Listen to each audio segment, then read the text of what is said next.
C'est un spécial MOF, meilleur ouvrier de France, qu'on évoque aujourd'hui dans C'est vous sur 20 avec Christelle Leroux. Ça va, Christelle? Un peu tendu, mais ça va. Bah ouais, ça va se passer le 22 février. Ça sera la pratique et le découpage pour la fromagère que vous êtes. Alors il faut savoir que Cyril, votre époux, est MOF, meilleur ouvrier de France.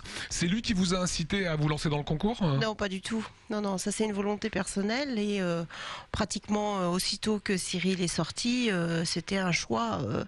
Non. Personne ne peut vous obliger. C'est un tel investissement pendant 2 ans que vous pouvez pas dire ouais, je le fais pour rigoler. Alors tout le monde dit que c'est un investissement. On verra Anne Ernwein tout à l'heure. C'est les deux Alsaciennes dans les métiers de bouche. C'est quoi l'investissement pendant 2 ans? L'investissement personnel, c'est-à-dire que bon, moi je l'ai préparé en voyageant énormément pour le produit. Cyril l'a préparé d'une autre façon, qui était plutôt la lecture et puis j'irais se cloisonner. Moi j'ai été voir les producteurs, j'ai mis la main à la pâte, j'ai fabriqué du reblochon. C'était très intéressant. Plus j'ai apporté des produits de découverte pour le magasin, qui sont des produits anglais, italiens, suisses. Enfin c'était merveilleux. Vous êtes plus que 9 en finale. Vous présenterez votre chef-d'œuvre. Qu'on comprenne bien, c'est quoi le chef-d'œuvre d'un MOF? C'est une présentation fromagère suite à un thème qui est là, paysage fromager d'ici et d'ailleurs. 2 mètres de diamètre, hauteur illimitée, ne surtout pas dépasser les 2 mètres de diamètre.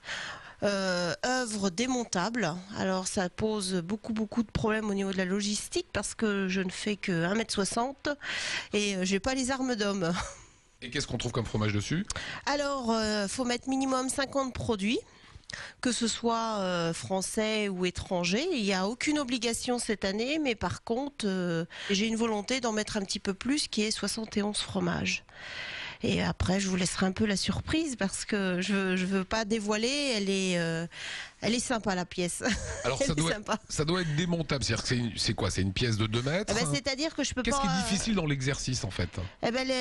L'exercice est difficile par rapport au poids de la pièce en elle-même parce que je peux pas amener mon support et puis aller hop poser mes fromages. Pas du tout. C'est-à-dire qu'avec cette pièce, il faut que je sois capable d'aller dans n'importe quel endroit, poser mon plateau, poser mes autres supports que vous découvrirez à l'image et ensuite poser mes fromages. Une fois que ça aura été présenté, il y a une deuxième épreuve un petit peu plus tard, c'est le 16 mai. Oui, à Clermont-Ferrand. Et là, c'est plus technique, c'est la théorie. Alors là, il y a une épreuve organoleptique, 10 fromages à découvrir à l'aveugle, le lait, le nom du produit, le temps d'affinage et je crois qu'il y a encore autre chose, mais bon, je me suis pas encore planchée, mais c'est beaucoup de travail. C'est 3 mois de travail à goûter du fromage tous les jours, mais bon, ça c'est pas un souci.